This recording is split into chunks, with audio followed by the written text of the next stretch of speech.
नमस्कार दोस्तों, मैं शांडिल अनुज। आज सर्कुलेटरी सिस्टम के बारे में बात करेंगे। आपके बायोलॉजी के बारे में स्टडी किया जाएगा। और सर्कुलेटरी सिस्टम दो तरीके का होता है, open circulatory system and closed circulatory system.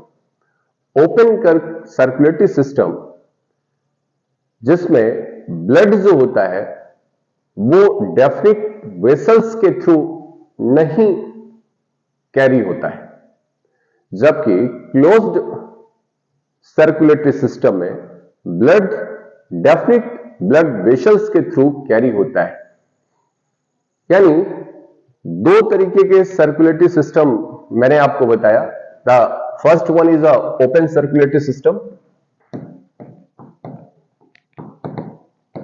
Circulatory system, and the first one is a open, और दूसरा जो है वो क्लोज्ड। ओपन सर्कुलेटरी सिस्टम में मैंने आपसे बताया कि जो ब्लड है, जो रक्त है, वो डेफिनिट ब्लड वेसल्स के थ्रू पोर नहीं होता है, जबकि कैरी नहीं होता है। जबकि क्लोज्ड सर्कुलेटरी सिस्टम में ब्लड जो है वो डेफिनिट ब्लड वेसल्स के थ्रू कैरी होता है। हार्ट जो है सर्कुलेटरी सिस्टम को यदि फर्दर डिवाइड किया जाए तो दो पार्ट्स में बटा हुआ है सर्कुलेटरी सिस्टम आपका। The first one is a cardiovascular system, और मैं इसे शॉर्ट फॉर्म में लिख दूं सर्कुलेटरी सिस्टम। अब आप इसे समझिएगा। और यहां circulatory system is a cardiovascular system, cardiovascular system, and the second one is a lymphatic system, lymphatic system. यानी जो सर्कुलेटरी सिस्टम है, हमारा परिसंचरण तंत्र है, ये दो पार्ट्स में हम लोग इसके स्टडी करेंगे। The first one is a cardiovascular system, the second one is a lymphatic system. ये कार्डियोवैस्कुलर सिस्टम जो है ये मिल करके बना हुआ है हार्ट से, नॉट हर्ट्स, हार्ट है, हाँ ऐसा होता काश। तो हार्ट है, दूसरा ब्लड वेसल्स है, और तीसरा आपका hearts, blood vessels and blood. यानी यहां पे हृदय है और रक्त वाहिनियां हैं, आपकी धमनियां हैं, और रक्त ब्लड है। ये तीन चीज मिलकर के जो है वो कार्डियोवैस्कुलर सिस्टम को बनाता है। जबकि लिम्फेटिक सिस्टम जो है इसमें लिम्फ है और दूसरा lymphatic organ, lymphatic organ, this one. The whole cardiovascular system is made up of the cardiovascular system and the lymphatic system, and cardiovascular system again is constituted by the heart, blood vessels and bloods, while as the lymphatic system is made up by the lymphs and lymphatic organ. यहां पे मैं आपको बता दूं, the smallest unit of the body is a cell. Cell मिला करके tissues बनाती हैं, टिश्यूज जो हैं वो ऑर्गन्स बनाते हैं, और ऑर्गन्स जो हैं ये ऑर्गन सिस्टम बनाते हैं, ऑर्गन सिस्टम, और ऑर्गन सिस्टम मिल करके बॉडी बनाती है। यानी cell is the smallest unit of the body, this one is the smallest unit. आपके शरीर की जो सबसे छोटी इकाई होती है that is the cell, and the study of the cell is the cytology. इसकी जो स्टडी होती है वो साइटोलॉजी कहलाती है। मैं आ रहा हूं, आपके अपने पॉइंट्स पर आ रहा हूं, मैं आपको बताना चाह रहा हूं। और टिश्यू जो ऊतक है ये समान प्रकार की कोशिकाएं जिनका फंक्शन और जिनकी ओरिजिन समान होती है। ओरिजिन एंड फंक्शंस, यानी similar in function and similar in origin, ऐसी सेल्स आपस में मिलकर के टिश्यूज बनाती हैं, ऊतक बनाती हैं। And the study of the tissue is a histology, इसे हिस्टोलॉजी कहा जाता है। लॉजी वर्ड जहां पे भी आए, ये लॉजी का मतलब है लोगोस। लोगोस मींस नॉलेज, और ये ग्रीक वर्ड है और ये नॉलेज को रिप्रेजेंट करता है। जैसे आपने देखा हुआ है biology, the study of living beings, living creatures. Zoology यानी एनिमल्स की study, the branch of science which deal with the study of animals, that is the zoology. तो लॉजी शब्द जो है लोगोस से बना हुआ है, और टिश्यू के अध्ययन को जो है हिस्टोलॉजी कहा जाता है, सेल के अध्ययन को साइटोलॉजी कहा जाता है। और ये टिश्यू आपस में मिलकर के ऑर्गन्स बनाते हैं, अंग का निर्माण करते हैं। जैसे आई एक आर्गन है आपका, ईयर जो है एक आर्गन है आपका, लंग्स जो है आपका एक आर्गन है, हार्ट आपका जो है आर्गन है। और आर्गन्स आपस में मिलकर के ये एक ऑर्गन सिस्टम डेवलप करते हैं, आर्गन सिस्टम। और आर्गन सिस्टम जो है वो आपके बॉडी को कॉन्स्टिट्यूट करता है। बहुत सारे आर्गन सिस्टम मिलकर के आपके बॉडी को बनाते हैं। मैं आपसे जो बात कर रहा हूं ऑर्गन सिस्टम पे बात कर रहा हूं, और ऑर्गन सिस्टम में बहुत सारे सिस्टम है आपकी बॉडी में, जैसे डाइजेस्टिव सिस्टम हो गया, रेस्पिरेटरी सिस्टम हो गया, सर्कुलेटरी सिस्टम हो गया, ये आपके एक्सक्रेटरी सिस्टम हो गया, एंड सो ऑन। ये सारे सिस्टम्स हैं आपके, यानी पाचक तंत्र हो गया आपका, ये श्वसन तंत्र हो गया आपका, परिसंचरण तंत्र हो गया आपका, या उत्सर्जन तंत्र हो गया, and so on so fourth. इस तरीके से ऑर्गन सिस्टम मिलकर के अपनी आपकी बॉडी का निर्माण करते हैं। तो मैंने आपको सबसे छोटी इकाई क्या बताया? The smallest unit of body is a cell, and when the cell, which is of functionally and originally same, to form the tissues, and tissue again forms the organs, organs again form the organ system, और organ system मिलकर के body को बनाते हैं। Just like orchestra, orchestra में आपने देखा है कि बहुत सारे इंस्ट्रूमेंट्स होते हैं, और हर इंस्ट्रूमेंट की अपनी एक सेल्फ आइडेंटिटी होती है, लेकिन वो मिल करके एक राइम्स क्रिएट करते हैं। यानी गिटार है, पियानो है, ड्रम है, ये सारे अलग अलग यंत्र हैं आपके, लेकिन इन्हें क्यूमुलेटिवली उस साउंड्स को प्रोड्यूस करा जाता है। उसी तरीके से ऑर्गन और ऑर्गन सिस्टम है।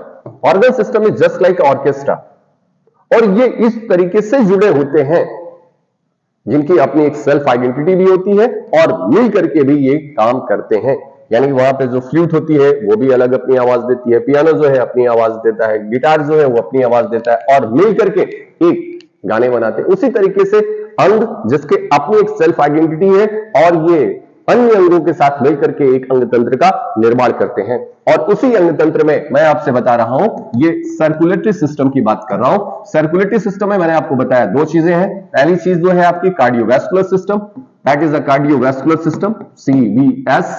और दूसरा मैंने आपको बताया कि लिम्फेटिक सिस्टम। और कार्डियोवैस्कुलर सिस्टम में मैंने आपको बताया इसमें जो हार्ट है, दूसरा जो है आपको ब्लड वेसल्स बताया, और मैंने आपको तीसरा बताया ब्लड। आज हम इन्हीं के बारे में अध्ययन करेंगे आपसे। यदि इसमें कोई भी बातें आपको ना समझ में आई तो जरूर आप पूछिएगा। चलिए मैं आपको कुछ और चीजें बता दूं, बेसिक चीजें। पहली चीज तो आप ये समझ लीजिए कि आपके यहां जो है वर्टिब्रेट्स है, और दूसरा जो है नॉन वर्टिब्रेट है। वर्टिब्रेट और नॉन वर्टिब्रेट्स जो हैं उनके बीच का जो बेसिक डिस्टिंग्विश किया जाता है उन्हें, दैट इज द बैकबोन।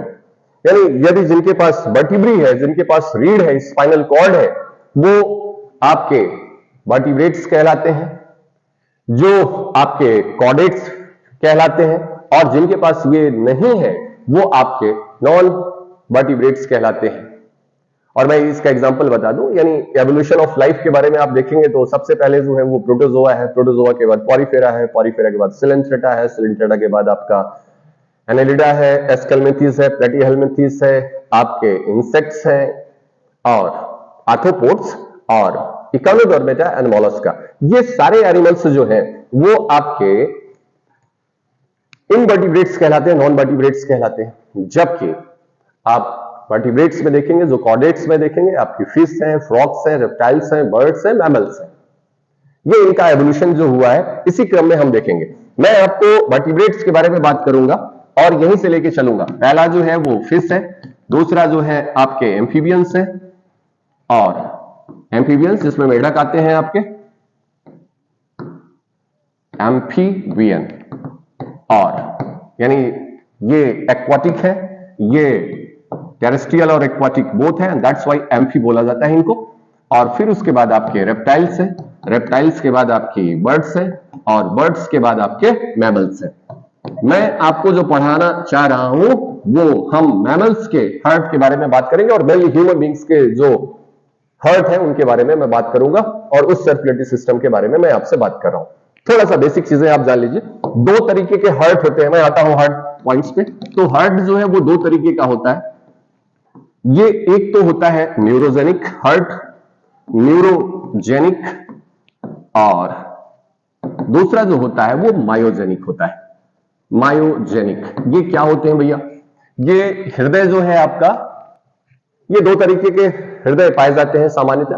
पहला जो है वो न्यूरोजेनिक, यानी जहां पे initiation of the heart beat is, जो हार्ट बीट जो इनिशिएट होती है वो न्यूरॉन्स के द्वारा होती है, नर्व्स फाइबर के द्वारा होती है, तो ऐसे हार्ट्स को न्यूरोजेनिक हार्ट कहा जाता है। और ऐसे हार्ट जिनकी हार्ट बीट जो है इनिशिएट होती है by the muscles fibre, muscles के द्वारा होती है, पेशियों के द्वारा होती है, उन्हें आपके मायोजेनिक हार्ट्स कहते हैं। तो first and foremost things is कि हम लोगों का जो हार्ट है वो मायोजेनिक है, यानी यहां पे जो मूवमेंट्स होता है वो मसल्स के थ्रू होता है, ना कि न्यूरोजेनिक होता है। मैं आपको बता रहा हूं कि यहां पे जो हार्ट बीट इनिशिएट हो रही है, जो चल रही है, जो कंडक्ट हो रही है by the muscles fibre, not by the neurons fibres. तो मैंने आपसे बताया कि दो तरीके के हार्ट है, पहला जो है वो आपका न्यूरोजेनिक है और दूसरा जो है वो आपका मायोजेनिक है। हम लोगों के यहां यानी जो व्यक्ति हैं, मैमल्स में हम आप मैमल्स हैं, और इनमें जो हार्ट है वो क्या है आपका मायोजेनिक है। तो there are two kinds of heart, ये आपको क्लियर होना चाहिए। पहली चीज मैंने आपको दो तरीके के सर्कुलेटरी सिस्टम बताया, दो तरीके के हार्ट मैंने आपको बताया, ये बात आप अपने दिमाग में रख लीजिए, पहली चीज। अब हम बात करेंगे कि जो फिश है, जो एम्फीबियंस हैं, एम्फीबियंस, फिशेस, और इसके बाद ये एवोल्यूशन ऑफ लाइफ है, यही चल रहा है। इसके बाद आपके रेप्टाइल्स आते हैं जो क्रीपिंग एनिमल्स होते हैं, रेप्टाइल्स, और जो लेजार्ड्स हैं आपके, स्नैक्स हैं आपके, जो क्रीप करके रेंगते हुए चलते हैं, दैट इज अ रेप्टाइल्स। और इसके बाद बर्ड्स आती हैं, पक्षियां आते हैं आपके, और फिर उसके बाद मैमल्स आते हैं जिन्हें स्तनधारी बोला जाता है। और ह्यूमन बींग्स जो है वो क्या है? मैमल है, स्तनधारी है, जिसमें मैमरी ग्लैंड्स पाई जाती हैं, मिल्क फीडिंग कराते हैं अपने बच्चों को। और यहां पे मैंने आपको बताया कि इनका जो हार्ट होता है वो टू चैम्बर्ड होता है, ये ध्यान रखिएगा। यानी फिशेस में जो हार्ट्स पाए जाते हैं वो टू चैम्बर्ड होते हैं, टू चैम्बर्ड होते हैं। और एम्फीबियंस में जो हार्ट्स होते हैं वो थ्री चैम्बर्ड होते हैं, ध्यान रखिएगा। रेप्टाइल्स में जो है वो इनकम्प्लीट फोर चैम्बर्ड होता है, इनकम्प्लीट फोर चैम्बर्ड होता है, इनकम्प्लीट फोर चैम्बर्ड, पूरा नहीं हो पाता है। और बर्ड्स और मैमल्स में फोर चैम्बर्ड होते हैं, यानी हम लोगों में जो हृदय है उसमें चार चैम्बर होते हैं, ये बात याद रखिएगा कभी आपसे पूछा जाए तो। फिशेस में कितने हैं? Two chambered. एम्फीबियंस में यानी फ्रॉग जो है उसमें कितने होते हैं? थ्री चैम्बर्स होते हैं। और रेप्टाइल्स जो है इनकम्प्लीट फोर चैम्बर्स हैं, और बर्ड्स और मैमल्स में कंप्लीट जो है वो चार चैम्बर्स पाए जाते हैं। अब यहां पे जो हार्ट्स हैं इनके स्ट्रक्चर्स को देख लिया जाए, एक रफ डायग्राम आपको बनाऊंगा, फिर उसके बाद आप अपना किसी एनसीईआरटी की बुक में या और कहीं गूगल मैप में आप सर्च कर लीजिएगा। मैं एक रफ डायग्राम आपको दे रहा हूं जिससे आपकी अंडरस्टैंडिंग जो है वो बेहतर होगी। चलिए देखिए, ये जो है आपका हार्ट है, एंड ये upper part of the heart is known as the atrium. इसे क्या कहा जाता है? एट्रियम कहा जाता है। And the lower part of the heart is known as the ventricle. ये वेंट्रिकल है। एट्रियम दैट इज आलिंद बोला जाता है हिंदी में, और वेंट्रिकल जो है वो निलय बोला जाता है उसको, आलिंद और निलय। यानी अपर part of the heart is a atrium, the lower part of the heart is a ventricles. और हम लोगों का जो एट्रियम है उसमें 2 चैम्बर है और वेंट्रिकल्स में 2 चैम्बर है। तो यहां पे जो ये क्या हो गया आपका, ये आपका लेफ्ट या right, this one is a left atrium and this one is a right atrium and this one is a right ventricle और this one is a left ventricle. ये बात आप समझ लीजिए। जब आप पेपर पे और किसी बोर्ड पर यदि काम करते हैं तो आपका जो लेफ्ट होता है वो यहां राइट हो जाता है और जो राइट होता है वो लेफ्ट हो जाता है। और इसी तरीके से यदि आप अपने आप को घुमा लीजिए तो देखिए जरा, यदि हृदय ऐसा है तो इधर वाला पार्ट जो है वो क्या हो जाएगा, लेफ्ट हो जाएगा। इधर वाला जो हार्ट का पार्ट है वो आपका क्या हो जाएगा, राइट हो जाएगा। और वही बात मैंने आपको लिखा है। तो जो आपके यहाँ पे राइट है वो यहाँ पे लेफ्ट होता है, जस्ट कीप इन माइंड। और ये बिल्कुल आप जानते होंगे, ये मैं मान के चल रहा हूं। तो यहां पे मैंने आपसे बताया कि हम लोगों का जो हृदय है उसमें 4 चैम्बर है। चैम्बर नंबर 1, 2 और ये भैया 3 हो गया और ये आपका 4 हो गया, 4 चैम्बर हुआ। मैंने आपसे बताया कि जो रेप्टाइल्स होते हैं उनमें इनकम्प्लीट 4 चैम्बर्ड होता है। ये आप समझ लीजिए जरा कैसे हो रहा है, यहां से लेकर के यहां तक उड़ा दीजिए पहले। इसका मतलब ये देखिए जरा, दिस इज अ इनकम्प्लीट। इसका मतलब चैम्बर तो बढ़ता है लेकिन ये चल नहीं पाया। और इसी तरीके से यदि मैं फ्रॉग की बात करूं तो फ्रॉग में ये वाला गायब रहता है। ये जरा देखिए, यहाँ वेंट्रिकल जो है उनका डिवाइडेड नहीं होता है। और इसी तरीके से यदि आप फिश के बारे में देखेंगे तो ये इनका हार्ट जो है वो 2 चैम्बर का होता है। तो इतनी बात आपको समझ में आ गई होगी कि हार्ट जो है आपका उसमें कितने चैम्बर्स होते हैं, 4 चैम्बर्स होते हैं। आप में और बर्ड्स में, रेप्टाइल्स में इनकम्प्लीट 4 चैम्बर, और जो फ्रॉग्स है, एम्फीबियंस है उसमें 3 चैम्बर्स होते हैं, और जो आपकी फिशेस है उसमें 2 चैम्बर्स होते हैं। Is it clear? ये बात क्लियर हो जानी चाहिए आपको। अब आगे फिर से देखा जाए, ये आपका जो हार्ट है, ये आप अपनी कोई एक फिगर उठा करके देख लीजिएगा। तो मैं आपसे बता रहा हूं कि जो ये ऑरिकल्स है ये एक सेप्टम के द्वारा बटा हुआ होता है, that is the intra auricular septum बोला जाता है। इंट्रा ऑरिकुलर सेप्टम बोला जाता है। और वेंट्रिकल्स जिसके द्वारा बटा होता है इंट्रा वेंट्रिकुलर सेप्टम बोला जाता है। सेप्टम्स जो डिवाइड कर रहा है, तो इंट्रा ऑरिकुलर सेप्टम बोलते हैं इसको। और ये this part which divided the ventricles into 2 parts, और ये जो सेप्टम है इसे कहा जाता है इंट्रावेंट्रिकुलर सेप्टम। ये 2 बातें आप क्लियर कर लीजिए यहां पे, पहली चीज। चलो भैया, तो ये आपके हार्ट के बारे में बात किया गया है। अब जरा इनके स्ट्रक्चर्स के बारे में आप देख लीजिए, फिर मैं आपको बताता हूं। ये मैं आपको एक ऐसा सामान्य फिगर बनाना चाहता हूं। ये जो हार्ट है आपका, इसकी जो वॉल होती है, ये सामान्य जो वॉल है आपका, इसके कुछ लेयर्स होते हैं। और इसके हार्ट के ऊपर की जो लेयर है आपकी वो कहलाती है एपिकार्डियम। एपिकार्डियम कहलाती है, एपिकार्डियम यानी हार्ट कार्डियम। और ये जो लेयर है आपकी ये कहलाती है मायोकार्डियम, मायोकार्डियम। और इसके ऊपर की जो लेयर होती है वो एपिकार्डियम होती है। और इसके अंदर की जो लेयर होती है दिस वन, ये आपकी कहलाती है एंडोकार्डियम, एंडोकार्डियम।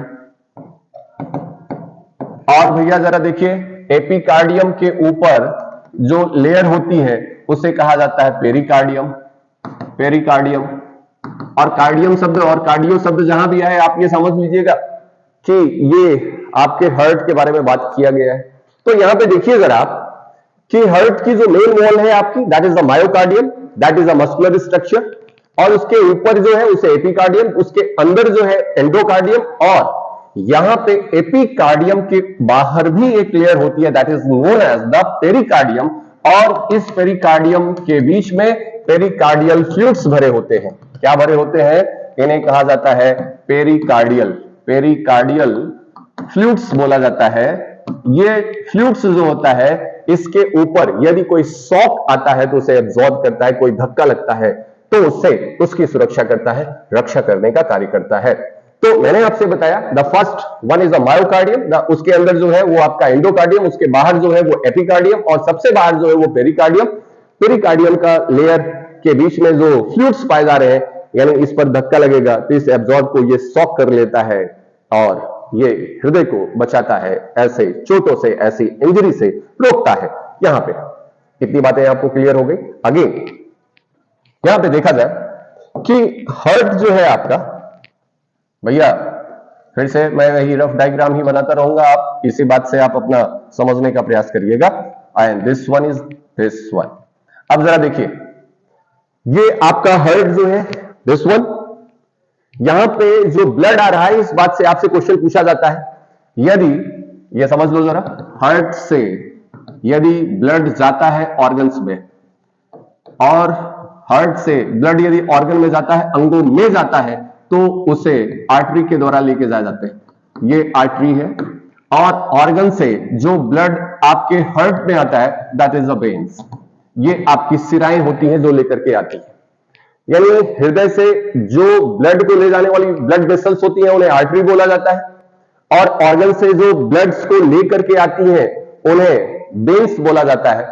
ये बात कंठस्थ होनी चाहिए आपकी। चलिए, तो मैंने आपसे कहा ये कौन सा है आपका, लेफ्ट है, and this one is a right atrium या ऑरिकल भी बोला जाता है, and this one is a left and this one is a right. अब जरा देखिए, यहां पे मैंने जो सेप्टम बनाया हुआ है, ये जो सेप्टम है, इस सेप्टम में एक जो है क्या पाया जाता है, वॉल्व पाया जाता है। यहां पे एक वॉल्व है, इस बात को आपको समझना है, और ये आपसे खूब पूछा जाता है।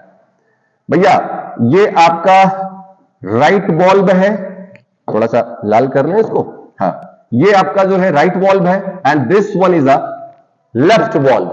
अब जरा देखो यार, जो लेफ्ट वॉल्व होता है ये होता है बाइकस्पिड होता है, बाइकस्पिड, ये बाइकस्पिड होता है, यानी इसमें दो कपाट होते हैं इसको खोलने और बंद करने के लिए, बाइकस्पिड होता है। इसे मिट्रल वॉल्व भी बोला जाता है। ये क्वेश्चन पूछा गया है कि लेफ्ट आरिकल्स को लेफ्ट वेंट्रिकल्स से जोड़ने के लिए जो वॉल्व पाया जाता है, जो छिद्र होता है जिसके थ्रू ब्लड आता है, वो क्या कहलाता है, बाइकस्पिड वॉल्व कहलाता है। ये ध्यान रखिएगा, this one is a bicuspid valve और मिट्रल वॉल्व। अब ये जो राइट एट्रियम्स को राइट वेंट्रिकल से कनेक्ट करता है, जो ब्लड यहां से पोर करता है, ये किस के द्वारा आता है, तो ये होता है आपका ट्राइकस्पिड, यानी इसमें 3 कपाट होते हैं, ट्राइकस्पिड वॉल्व कहलाता है ये जो है आपका।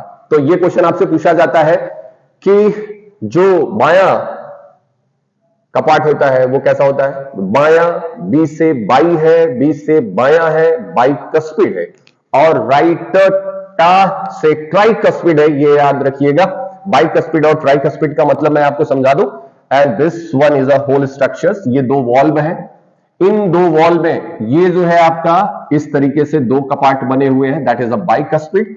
और यदि ऐसे बना हुआ है आपका, दिस वन इज 1 2 और 3, तो ये 3 कपाट पाए जाते हैं इस पे, and this is a tricuspid valve. और इसी को जरा उल्टा कर दीजिए, ऐसे ले लीजिए आप, इसको आप ऐसे ले लेंगे तो इसमें 3 कपाट हो जाएंगे और इसमें 2 कपाट है, ये खुलते हैं बंद होते हैं, खुलते हैं बंद होते हैं, खुलते हैं बंद होते हैं। और जरा इसी पहले स्ट्रक्चर्स में आ जाइए आप जरा।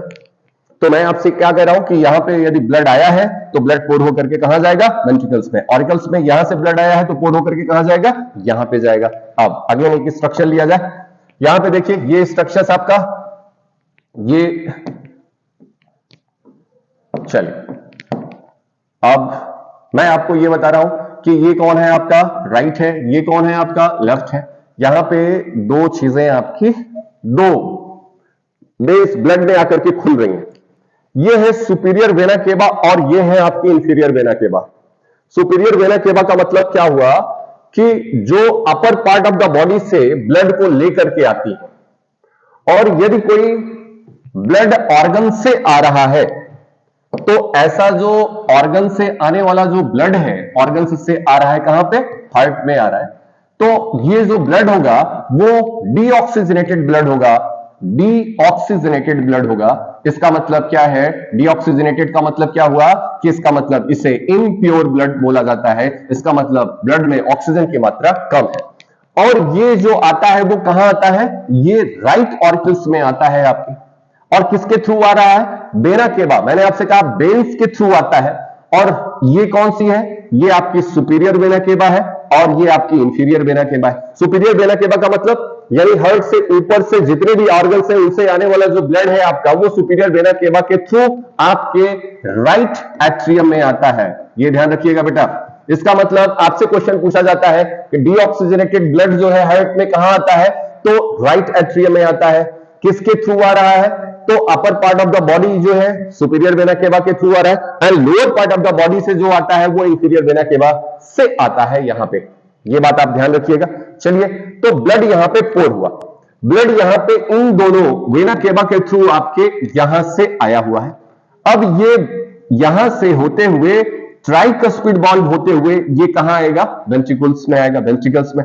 और वेंट्रिकल से आने के बाद यहां पे एक वॉल्व होता है और वो वॉल्व जो होता है वो अर्धचंद्राकार होता है, सेमिल्यूलर वाल्व बोला जाता है इसको। और यहां से ये ब्लड जो है वो जाएगा, कहां पे जाएगा? ऑर्गन्स में जाएगा। मैं आपको ये समझा दूं, अभी ये कहां से आ रहा है? ऑर्गन्स से आ रहा है। ये कहां आया है आपका? ये आपका कहां आया है? एट्रियम में। एट्रियम से कहां गया? वेंट्रिकल। और वेंट्रिकल्स के द्वारा अब ये आर्टरी के द्वारा ये ऑर्गन्स में जा रहा है। और किस ऑर्गन में जाएगा? तो ये जाएगा लंग्स में। कहां पे जा रहा है? ये लंग्स में जाएगा। मैंने आपसे बताया डीऑक्सीजनेटेड ब्लड है यहां पे। और डीऑक्सीजनेटेड ब्लड जो है इसको ऑक्सीजन की जरूरत है और ये ऑक्सीजन उसे कहां मिलेगी? ये उसे लंग्स में मिलेगा। यानी ये जो आर्टरी है, मैंने आपसे बताया कि हृदय से जो जाने वाली अंगों में है उसे आर्टरी बोला जाता है। तो ये पल्मोनरी आर्टरी है और पल्मोनरी आर्टरी जो है वो लंग्स में लेके जा रही है ब्लड को। अब आप ध्यान रखिए यहां पे।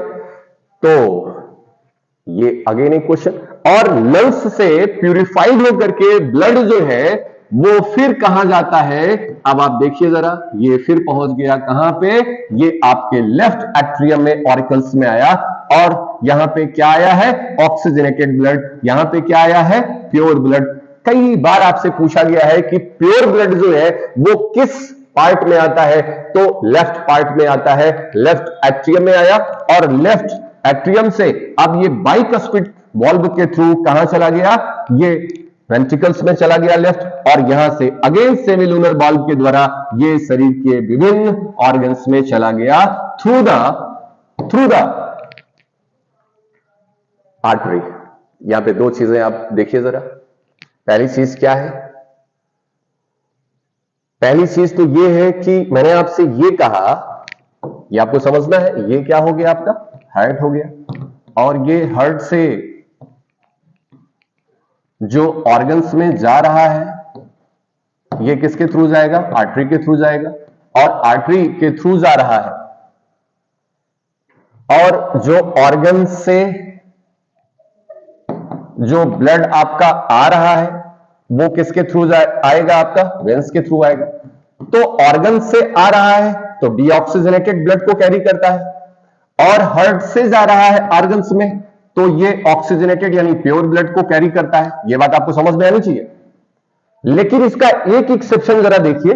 मैंने आपसे कहा कि जो आर्टरी आपकी जा रही है लंग्स में, जो आर्टरी आपकी जा रही है लंग्स में, ये आर्टरी डीऑक्सीजनेटेड ब्लड को लेके जा रही है। This is the first exception. यानी जनरली आर्टरी जो होती हैं वो ऑक्सीजनेटेड ब्लड को कैरी करती हैं, प्योर ब्लड को कैरी करती हैं। But in case of pulmonary artery ये एक्सेप्शन है उसका कि पल्मोनरी आर्टरी जो है वो इम्प्योर ब्लड को कैरी करती है। और अगेन देखिए, मैंने आपसे कहा कि आर्गन से जो आ रहा है वो क्या ले आती है? Impure blood. जबकि पल्मोनरी वेन जो है वो प्योर ब्लड को कैरी करती है। इसका एक ही एक्सेप्शन है। इस बात को आपको समझ लेना चाहिए। ये बात क्लियर हो जानी चाहिए आपकी। अब जरा मैं आपको थोड़ा सा डायग्राम से बता दूं। ये आपका क्या हो गया? हार्ट। ये क्लियर है। हार्ट में जो आया है ब्लड आपका वो कैसे आया हुआ है? इसके दिस वन पार्ट से। तो अब यहां पे superior vena cava superior vena cava है आपकी, और दूसरा जो है इंफीरियर वेना केवा के द्वारा कहां गया है आपका, हार्ट में गया है। बोलो भैया, हार्ट में गया। और हार्ट में कहां पे गया, मैं 1 मिनट, दिस वन हटो भाई। अब ये superior vena cava, superior vena cava कहां खुल रहा है, ये राइट एट्रियम में खुल रहा है आपका, और राइट एट्रियम से ये कहां गया आपका, ट्राइकस्पिड बॉल्व में गया, ट्राइकस्पिड बॉल्व, ट्राइकस्पिड,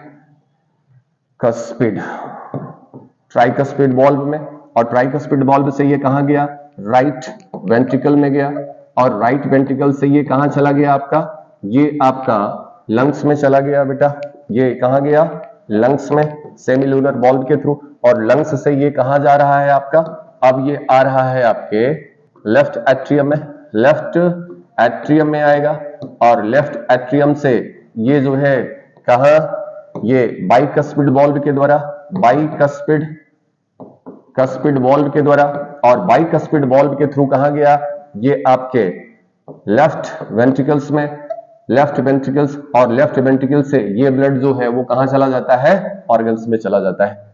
अब आपको ये बात समझ में आई। और ऑर्गन्स से जो अपर ऑर्गन्स है वहां से सुपीरियर वेना केवा लेके जाती है, जो लोअर ऑर्गन्स है वहां से जो है इंफीरियर वेना केवा लेके आती है। अब आप देखिए यहां पे कि होल सिस्टम, ये सारा का सारा जो सिस्टम है वो मिल करके आपका क्या बनाता है, ब्लड सर्कुलेटरी सिस्टम को डेवलप करता है।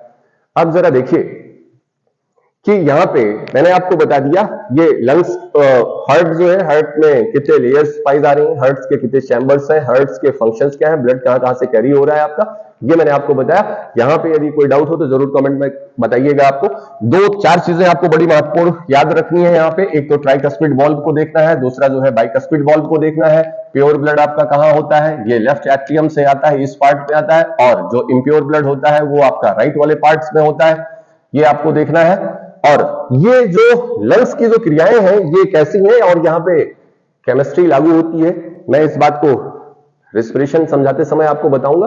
और अन्यथा यदि आप इस बात को समझना चाहते हैं तो मैं आपको बताता हूं। पहले हार्ट्स को क्लियर कर लेते हैं। अब जरा देखिए यहां पे जो आपका ब्लड है, ये ब्लड में 2 चीजें पाई जाती हैं, दैट इज प्लाज्मा, ये प्लाज्मा है, और दूसरा जो है आपकी ब्लड कॉर्पसल्स है, यानी ब्लड कॉर्पसल्स यानी ब्लड सेल्स जो पाई जाती है। और जो है आपकी ब्लड कॉर्पसल्स, और ब्लड कॉर्पसल्स में 3, एक तो आरबीसीज हैं आपकी जो रेड ब्लड कॉर्पसल्स है, डब्ल्यूबीसीज हैं आपकी जो व्हाइट ब्लड कॉर्पसल्स है, और आपकी प्लेटलेट्स हैं जो प्लाज्मा। जो ब्लड है, ये ब्लड लगभग 55 to 60% पार्ट जो होता है ब्लड का वो प्लाज्मा का होता है, एंड 40 to 45% जो पार्ट होता है that is a blood corpuscles. ये ब्लड कॉर्पसल्स इतना परसेंट भाग बनाती है। अब जरा देखिए प्लाज्मा का जो 55 to 60% पार्ट जो प्लाज्मा बना रहा है ब्लड का, इसमें भी 90% जो है वो वाटर होता है, 90% वाटर है, और 10% जो है इसमें आपके सॉलिड सब्सटेंस होते हैं, that is a solid substance. ये सॉलिड सब्सटेंस भी 2 तरीके के होते हैं, एक तो ऑर्गेनिक होता है और दूसरा जो है आपका इनऑर्गेनिक होता है, ऑर्गेनिक एंड इनऑर्गेनिक। ये ऑर्गेनिक सब्सटेंस, ऑर्गेनिक और इनऑर्गेनिक मेरे हिसाब से सबको क्लियर है। जिसमें कार्बन प्रेजेंट है वो ऑर्गेनिक है, जिसमें कार्बन एब्सेंट है वो इनऑर्गेनिक है। जैसे ये H2O है, ये इनऑर्गेनिक कंपाउंड है। ये SO2 जो है ये इनऑर्गेनिक है आपका। और मैं आपको ग्लूकोज, फ्रैक्टोज के बारे में बात करूं, कार्बोहाइड्रेट्स के बारे में, फैट्स के बारे में बात करूं, या प्रोटीन्स के बारे में, सब में कार्बन जो है वो प्रेजेंट है, यानी C6H12O6 ग्लूकोज का फार्मूला, ये ऑर्गेनिक कंपाउंड्स है। तो मैंने आपसे बताया कि इस 10% का जो सॉलिड सब्सटेंस ऑर्गेनिक सब्सटेंस है वो 7 to 8% बनाता है। परसेंटेज में बहुत जाने की जरूरत नहीं, बस आपको सिर्फ समझाने के लिए मैं आपको बता रहा हूं। तो ऑर्गेनिक सब्सटेंस में आपकी प्रोटीन्स पाई जाती हैं। प्रोटीन्स जो है वो सॉलिड होती है, जैसे एल्ब्यूमिन है, ग्लोब्यूलिन है आपकी, फाइब्रिनोजन है आपके। ये जो प्रोटीन्स हैं ये ब्लड में पाई जाती हैं, और आपसे क्वेश्चन पूछा जाता है कि ब्लड में पाई जाने वाली जो प्रोटीन्स हैं वो कौन सी हैं। ये है, एंड रिमेन्स जो है आपके इनऑर्गेनिक सब्सटेंस पाए जाते हैं यहां पे।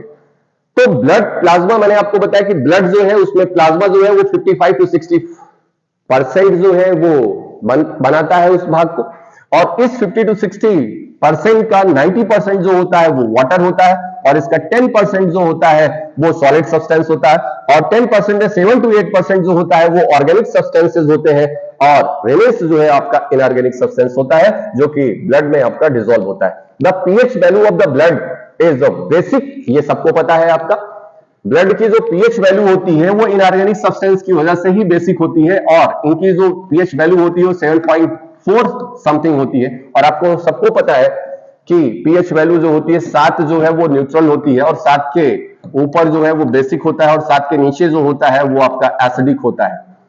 तो यहां पे जो ब्लड होता है ये स्लाइटली जो है वो बेसिक होता है, हल्का क्षारीय होता है। जब कभी आपके हाथ में कटा हो तो आप मुंह में लगा के देखिए तो थोड़ा सा उसका क्षारीयता आपको दिखेगी आपको वहां से। तो ये हो गया आपका ब्लड प्लाज्मा के बारे में बात की गई, और आपने कोरोना काल में देखा कि बहुत डिमांड की गई थी इस प्लाज्मा को, और इस प्लाज्मा में पाई जाती है प्लाज्मा प्रोटीन, और उस प्लाज्मा प्रोटीन में मैंने आपको बताया कि एल्ब्यूमिन है, ग्लोब्यूलिन है, जो फाइब्रिनोजेंस है आपकी, ये सारी जो प्रोटीन्स है यहाँ पे उपस्थित है आपकी। अगेन ये जो आपके ब्लड कॉर्पसल्स हैं, ब्लड कॉर्पसल्स में मैंने आपको बताया कि क्या है, आपकी आरबीसीज हैं आपकी, इन्हें आप ध्यान दीजिए, आरबीसी रेड ब्लड कॉर्पसल्स।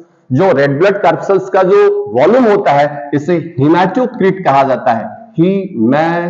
और आपने हीम से पढ़ा है तो हिमैटो, ये क्रिट कहलाता है, वॉल्यूम ऑफ द आरबीसी, हिमैटोक्रिट कहलाती है आरबीसीज। और डब्ल्यूबीसीज जो है आपकी, ये भी दो तरीके की होती है। डब्ल्यूबीसीज आपकी जो है वो दो तरीके की, एक तो ग्रेन्युलोसाइट्स होती हैं और दूसरी एक ग्रेन्युलोसाइट्स होती हैं, और जिसमें आपने बहुत पढ़ा होगा, लिम्फोसाइट्स है, मोनोसाइट्स है, ईसिनोफिल्स है, बेसोफिल्स है, these are the white blood corpuscles, ये कहलाती है। और अगेन जो तीसरा है आपका वो प्लेटलेट्स है। इनके फंक्शंस क्या है ये हम बात करेंगे आपसे। पहले आरबीसी देखिए, आरबीसी जो है, आरबीसी स्ट्रक्चर में जो होता है ये बाइकॉनकेव नेचर की होती है। बाइकॉनकेव का मतलब समझ लीजिए, बाइकॉनकेव का मतलब होता है द्विअवतल लेंस। ये तो आपने पढ़ा होगा, जो आपकी आंख होती है उसमें जो लेंस पाया जाता है, वो जो लेंस होता है वो क्या होता है, बाइकॉन्वेक्स होता है। यानी बाइकॉन्वेक्स लेंस वो लेंस होते हैं जिसमें बीच में उभरा होता है और साइड में आपका किनारों पर जो है पतला होता है। जबकि आरबीसी जो होती है, ये ध्यान रखिएगा, लेंस ऑफ आई जो है वो बाइकॉन्वेक्स है, जबकि आरबीसी का जो शेप होता है वो बाइकॉनकेव होता है। बाइकॉनकेव ध्यान रखिएगा, यानी द्विअवतल होता है। और ये किस लिए होता है, क्योंकि यहां पे न्यूक्लियस जो सेल में पाया जाता है वो यहां पे एब्सेंट होता है, जिसकी वजह से इसका बीच वाला भाग जो है वो दब जाता है। और तो आरबीसी जो है वो ई न्यूक्लिएटेड होती है, इसे ई न्यूक्लिएटेड पूछा जाता है आपसे क्वेश्चन कि आरबीसी में न्यूक्लियस पाया जाता है। No, there is no nucleus present in RBC, यानी रेड ब्लड कॉर्पसल्स, लाल रुधिर कणिकाओं में जो है वो न्यूक्लियस नहीं पाया जाता है, इसे ई न्यूक्लिएटेड स्ट्रक्चर्स बोला जाता है। ये बाइकॉनकेव स्ट्रक्चर्स होता है। और इसी आरबीसी के अंतर्गत आपको पता है, आरबीसी के अंतर्गत क्या पाया जाता है, हीमोग्लोबिन पाया जाता है। क्या पाया जाता है भैया, हीमोग्लोबिन होता है, जिसे आप एचबी कहते हैं, हीमोग्लोबिन। और ये हीमोग्लोबिन जो है दो चीजों से मिलकर के बना हुआ है, ये हीम से बना हुआ है और ग्लोबिन से मिलकर के बना हुआ है। हीम जो है ये आयरन है, ये यफी है, आयरन आपने पढ़ा होगा, और ग्लोबिन जो है ये आपकी प्रोटीन है। और ये प्रोटीन जो किसी मिनरल से जुड़ी होती है, किसी अदर एलिमेंट से जुड़ी होती है, उन्हें कंपाउंड प्रोटीन कहा जाता है। तो हीमोग्लोबिन जो है वो कंपाउंड प्रोटीन है, सिंपल प्रोटीन नहीं, ध्यान रखिएगा, ये कंपाउंड प्रोटीन है। ये हीम से जुड़ा है, आयरन से जुड़ा है। आयरन में वैलेंसी के आधार पर आपने देखा होगा दो चीजें, आपको विज्ञान के विद्यार्थियों, यहां पे आपने देखा है Fe प्लस प्लस होता है और Fe प्लस प्लस प्लस, यानी जो वैलेंसी शो करता है आयरन की, ये पॉजिटिव वैलेंसी शो करता है। यहाँ पे Fe2 होता है और Fe+3 होता है। जो +2 है इसको अस बोला जाता है, और जो +3 होता है ये इक होता है, यानी फेरस और फेरिक आपने पढ़ा होगा। तो यहां पे जो आयरन पाया जाता है वो अस के फॉर्म में होता है, अस के फॉर्म में होता है, यानी Fe2 प्लस होता है। यहाँ पे ये हीमोग्लोबिन कहां पे पाई जाती है, ये हीमोग्लोबिन प्रोटीन आरबीसी के भीतर पाई जाती है।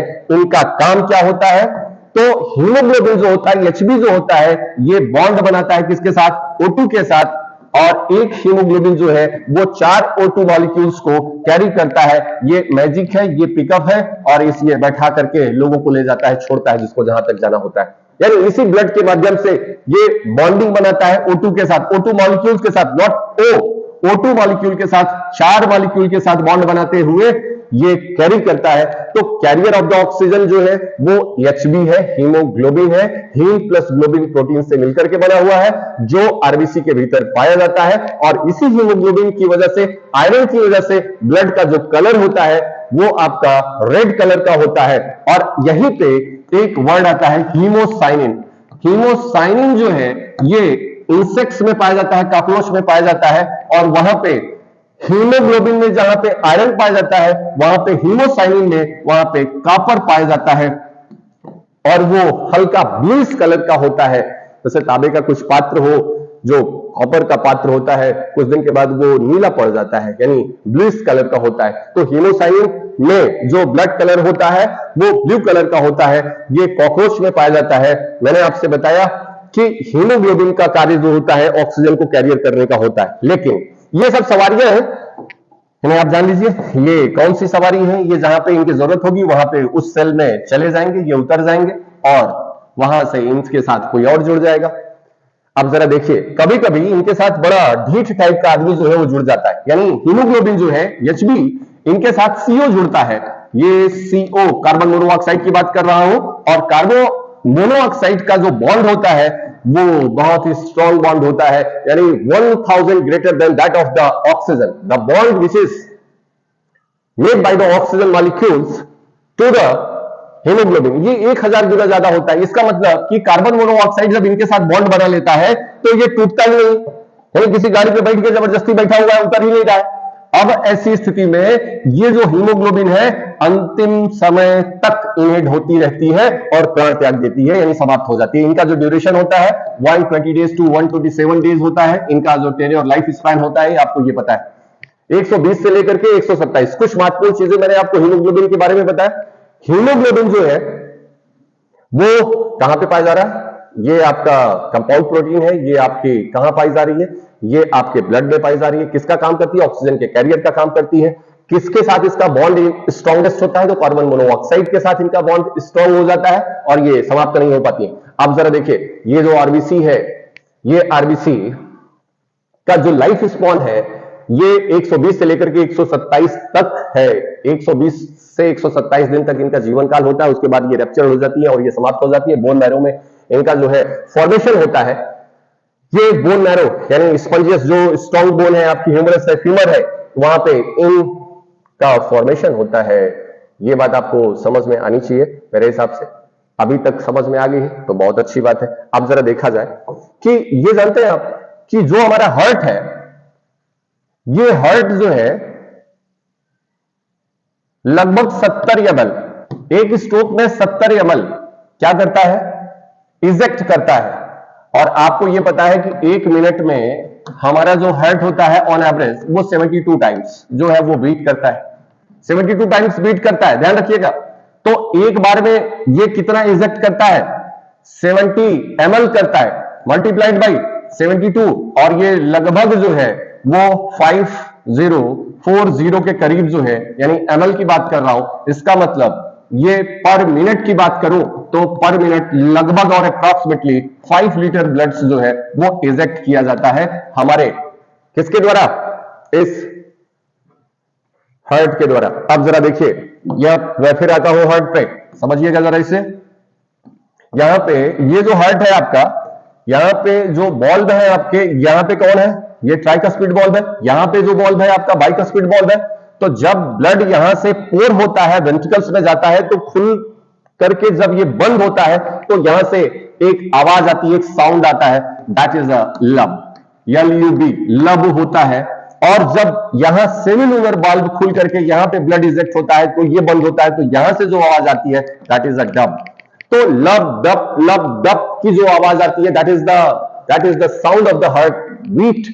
ये जो साउंड बीट होता है, और इसे किसके द्वारा मेजर किया जाता है? स्टेथोस्कोप के द्वारा देखा जाता है। स्टेथोस्कोप जो आला लगाया जाता है, आपने देखा होगा, तो डॉक्टर्स जो है रख करके जांच करते हैं, तो इसी साउंड को सुना जाता है, लब दप की आवाज को।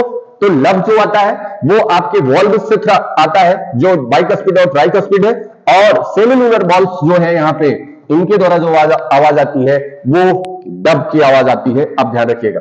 ये जो ब्लड प्रेशर है आपका, ब्लड प्रेशर जो मेजर किया जाता है, अब आपको पता है कि सिस्टोलिक और डायस्टोलिक दो प्रेशर होते हैं आपके, सिस्टोलिक, दैट वन सिस्टोलिक, और दूसरा जो है वो डायस्टोलिक।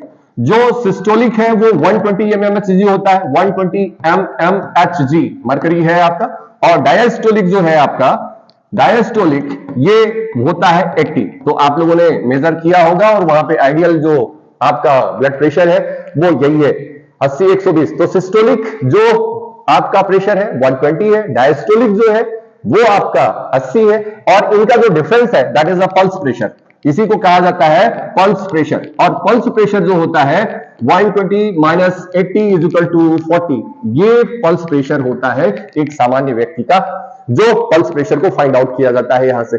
और जनरली मैंने आपसे कहा कि 1 मिनट्स में 72 टाइम्स हुआ, तो इसका मतलब एक बीट्स जो होता है वो जनरली 0.8 सेकेंड में होता है।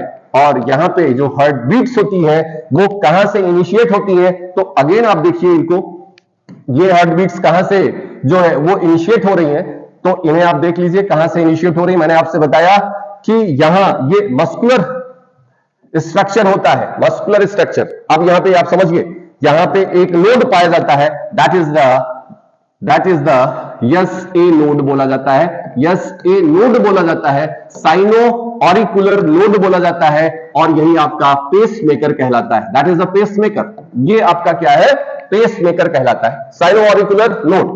यहां से इंपल्स जो है वो जनरेट होती है, this one this one this one, और यहां पे एक नोड जो पाया जाता है ये आपका AB नोड कहलाता है, एट्रियोवेंट्रिकुलर नोड कहलाता है, ये एट्रियोवेंट्रिकुलर नोड। और यहां से कुछ फाइबर्स निकले होते हैं, जैसे पुरकिंजे के फाइबर्स कहा जाता है। तो मैं आपसे कह रहा हूं कि हमारा जो हार्ट होता है वो मायोजेनिक हार्ट होता है, मस्कुलर मूवमेंट होता है, मसल्स के द्वारा ये मूव करता है।